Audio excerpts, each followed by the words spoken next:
O jogo teve gols muito cedo, né? Dentro da partida e muito próximos, né? O Racing conseguindo sair na frente, uma jogadaça no lado direito, mas sofreu o empate com outra jogadaça, dessa vez no lado esquerdo, com o Bruno Henrique, para o Gabigol empatar. E no segundo tempo, acho que o Racing tentou, dentro da sua característica de pressão, de bloco alto, incomodar o Flamengo. Chegou a ter gol anulado, o Flamengo também, o Vitinho um pouco impedido. A questão do homem a menos em reta final de jogo. O Tuller foi expulso. Com relação ao que é o placar da partida, a questão do gol fora, um Flamengo se reencontrando, né, tendo retorno de jogadores importantes. Hoje com um quarteto diferente que era fundamental no trabalho do Jesus e que encaixa com as ideias do Rogério Ceni. Acho que é um bom presságio, assim, para uma retomada, né? A eliminação veio na Copa do Brasil, veio a primeira vitória no Campeonato Brasileiro, um empate com um gol fora de casa. Então, acho que é para se comemorar, pensando em vaga, pensando em jogo de volta. Mas fazendo a ressalva que o Nori citou e que faz todo sentido. Os jogos acabam tendo 180 minutos, mas você não sabe exatamente em que situação você estará nos 90 da volta. Então, é muito importante aproveitar as oportunidades que se criam dentro dos jogos individualmente falando, e não dos confrontos como um todo. De qualquer forma, é um empate legal, tendo feito gol fora de casa. Mas a gente nunca tem 100% de certeza como vai ser o confronto, quem vai estar liberado na próxima partida, no jogo de volta. Nori, você fica aí que nós vamos mostrar os números do jogo. Fique atento. Daqui a pouco a bola vai chegar nesse teu campo aí, hein? Gols 1-1, como eu falei. Finalizações, chutes, portanto. 10 do Racing, 7 do Flamengo. Aí finalizações diretas a gol. Chutes a gol. Duas vezes do Racing, 3 do Flamengo. Posse de bola maior do Flamengo, 54%, contra 46% do Racing. Passes, 428 do rubro-negro, 344 do Racing. E precisão de passe, um equilíbrio, 79% do Flamengo e 77% do Racing. Faltas, 13 cometidas pelo Racing, 17 Flamengo. Cartões amarelos, 1 para o Flamengo, 2 para o Racing. Cartões vermelhos, 2 para o Flamengo. 3 impedimentos para o Racing, 3 impedimentos para o Flamengo. 8 escanteios e 1 escanteio para o rubro-negro. Como é que você avalia, olhando no todo, esses números? Que passa um pouco pelo que é a característica do Racing, né? A gente pode passar para o Nori, mas só a ideia. Tinha prometido, né, que a bola... Fiz um passe errado aqui, Nori, me perdoa, tá? Interceptei. A ideia é que o Racing é uma equipe que... Não tem problema? O Racing rouba e define. Então não costuma, né, circular muito a bola, trocar um número elevado de passes. E a questão da chuva, né? Principalmente o período em que ela caiu mais pesada, que tirou um pouco também da precisão no jogo. Natan foi o segundo pro torcedor expulso, do Flamengo, tá? Que a gente falou do Tuller. Isso que eu ia falar. O Natan reserva. Quem não assistiu o jogo flamenguista, ele pega, nossa, 2 expulsos, como é que a gente vai fazer e tal? Um era reserva, tal. O Natan complica, porque são 2 zagueiros que foram expulsos, um que estava jogando, outro estava no banco. Os números do jogo, talvez eles não reflitam o que foi a intensidade do jogo, principalmente no segundo tempo, aquele jogo de trocação, sabe? Foi bem legal. E acho que o Flamengo começa a trazer coisas que deixam o seu torcedor animado, a recuperar situações que deixam o seu torcedor animado. Em vários momentos do jogo, a gente percebeu o time do Racing acuado com a força do Flamengo, como o Flamengo jogou dentro do campo de defesa do Racing, como ganhou sempre primeira, segunda bola, como fez tabela, infiltração. A gente viu o Vitinho entrando na área para finalizar, Everton Ribeiro na área para finalizar, Bruno Henrique na área para finalizar. O Henrique quase faz um gol espetacular, que seria o segundo gol do Flamengo, né? Um tapa lindo na bola, que foi no travessão. Então, acho que isso, mais do que o resultado, que foi um resultado muito bom, porque o empate por 0-0 classifica o Flamengo, e qualquer vitória classifica o Flamengo, eu acho que houve momentos em que o torcedor do Flamengo matou a saudade do Flamengo de 2019. Verdade. Na hashtag Troca de Passes, vocês já estão aqui se manifestando, mandando mensagem. Teve um aqui que falou até que finalmente o Rafa tirou o chinelinho. Depois eu vou achar aqui para ler. Mas vamos ao que interessa. O Júlio César colocou para a gente o seguinte: Karine, boa noite. Vocês não acham que a zaga do Flamengo é o pior setor do time? Individualmente falando, tem encontrado dificuldade pela ausência do Rodrigo Caio, principalmente, né? Talvez a melhor resposta tenha sido do Natan, e tanto na reta final do Dome como na chegada do Rogério parece haver uma preocupação com relação à experiência, ao uso dos jogadores com mais rodagem. Hoje, por exemplo, o Rogério veio com o René no lado direito, até discutível porque foi o jogo, ficou... Uma coisa é ele ser a única opção viável e dar uma resposta aceitável. A outra é você ter, por exemplo, o Mateuzinho. Eu não estou aqui falando que o Mateuzinho é um super jogador ou indiscutível, não é essa a questão. Mas acho que ele ficaria mais natural na posição dele para fazer um jogo de segurança.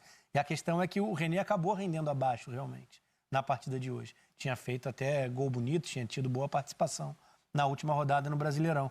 Mas passa um pouco por essa questão de escolher os jogadores nesse princípio de trabalho bem baseado no que os argentinos chamam de hierarquia, né? Enfim, a rodagem, a experiência. E aí daí vem, por exemplo, a manutenção de Gustavo Henrique e Léo Pereira. Eu acho que sim, individualmente falando, é um setor preocupante, mas eu vejo mais como um todo, assim. A reta final do trabalho do Dome, o número elevado de gols, tinha mais a ver com desconexão das linhas, um time que não conseguia se compactar, que pressionava sem ser mais agressivo que as movimentações do adversário e não adiantava a sua linha de defesa, abrir um espaço, um clarão entre defesa e meio-campo. E aí você está falando de questões coletivas que influenciam na defesa. Mas a defesa não é um organismo isolado do restante da equipe, né? Está tudo interligado. Eu acho que, além da questão individual, tinha um peso coletivo grande que pode se modificar no trabalho do Rogério porque ele pensa diferente do Dome. Então, é um processo, é uma construção. Sem tempo e com um número elevado de jogos pesados para disputar, é claro que é mais complicado, mas acho que há uma tendência de melhora porque ele tem essa preocupação de agrupar a equipe, de trazer o meio-campo mais próximo para a zaga, ou o contrário, a zaga mais próxima para o meio-campo, e acho que há uma tendência de melhora nesse sentido. Vamos falar também da parte da frente. O Gabigol voltou, estava com uma lesão na coxa, 10 dias depois agora conseguiu fazer o jogo dele e já marcou, inclusive ele se tornou, se eu não estou enganado, o segundo maior artilheiro do Flamengo em Libertadores, passou o Renato Portaluppi. Renato Gaúcho, né? Para o Flamengo é Renato Gaúcho, lá em Porto Alegre que chamam de Renato Portaluppi. Queria ouvir você, Nori, sobre a importância do Gabigol hoje nessa partida. Eu acho que tem, além da importância do Gabigol, claro que é um jogador de definição como é o Pedro, a melhor notícia para mim, para o torcedor do Flamengo relativa ao ataque é o Bruno Henrique. Porque Bruno Henrique e Gabigol, no ano passado, eles formaram uma entidade, era uma coisa só. Foi algo assim avassalador para as defesas adversárias. E o crescimento de produção do Bruno Henrique foi digno de nota no jogo de hoje. E isso vai ter repercussão no crescimento da produção do Gabigol. O Gabigol, na questão física, ele ainda não está no nível que mostrou o Bruno Henrique hoje. Bruno Henrique contra o Racing, lá em Avejaneda, nesta noite, ele foi aquele Bruno Henrique que o zagueiro ou o lateral, quando vê o Bruno Henrique partindo para cima dele, para dentro dele, o cara entra em pânico, porque ele sabe que ele não vai ganhar na corrida, ele não vai pegar, não vai recuperar. Então, acho que assim, mais do que a questão do Gabigol voltar marcando, que é importantíssimo, porque é o que ele faz, e ele faz de melhor, eu acho que o torcedor do Flamengo tem que ficar muito, muito feliz com o que o Bruno Henrique jogou. Verdade. Ele construiu a jogada ali, deu a bola açucarada para o Gabigol realmente marcar e fazer o gol do Flamengo. A Lídia Leitão colocou agora há pouco para a gente aqui. O que vocês estão achando da evolução do Vitinho? Porque o Vitinho entrou no lugar do Gabigol já na reta final da partida. O Vitinho é um caso, né, que há muito tempo a gente comenta, a gente conversa. Ele trabalha... Ele precisa trabalhar, na minha opinião, claro, né, a mais autoconfiança, talvez. Enfim, ele parece... eu tenho a sensação que ele ainda não está totalmente à vontade no Flamengo. É a minha sensação. Né? Na chegada, ele teve o peso de maior contratação em termos de quantidade de dinheiro na história do Flamengo. Né? E isso depois foi ultrapassado a Arrascaeta, Gabigol, enfim, enfim, se perdeu a discussão. Mas acho que ele é muito introvertido, como característica mesmo. Mas no Internacional assim, ele era outro Vitinho. Sim, como era outro quando surgiu no Botafogo, saiu vendido para o futebol russo. Eu acho, ele é torcedor declarado do Flamengo, fez questão, quando aconteceu a proposta, de retornar ao Flamengo para produzir no time que ele torce. E acho que essa pressão, e eu não digo de fora para dentro não, dele mesmo, influencia consideravelmente no que são as atuações. Ele é melhor do que o jogador que ele foi no Flamengo até aqui. E vinha tendo uma ideia de recuperação na reta final do trabalho do Dome. Não só ele, né? Eram os três últimos, assim, falando em elenco, em parte ofensiva, com todo mundo à disposição. Vitinho, Lincoln e... Era o terceiro, Michael.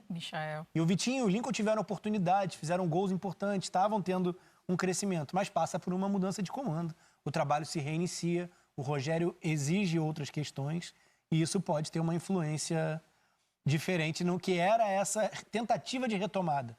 Mas tem uma questão dele, do Vitinho, que é muito de personalidade, assim. Acho que a questão de ser introvertido, de interiorizar muito crítica e atuações ruins, influencia um bocado no que é a trajetória dele no Flamengo até aqui.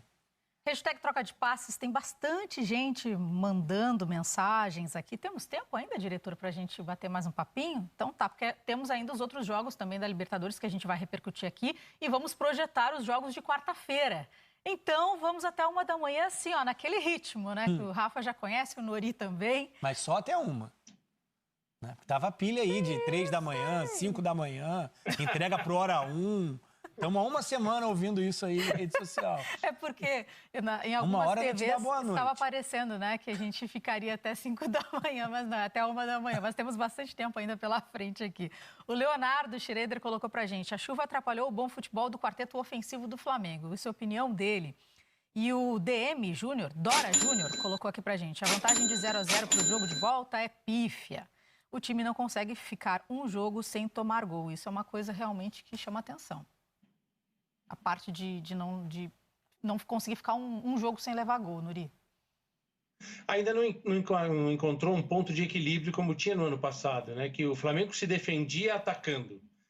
O Flamengo, ele poupava o seu sistema defensivo muito da forma como ele jogava, porque ele não permitia ao adversário que atacasse o Flamengo. Isso era uma característica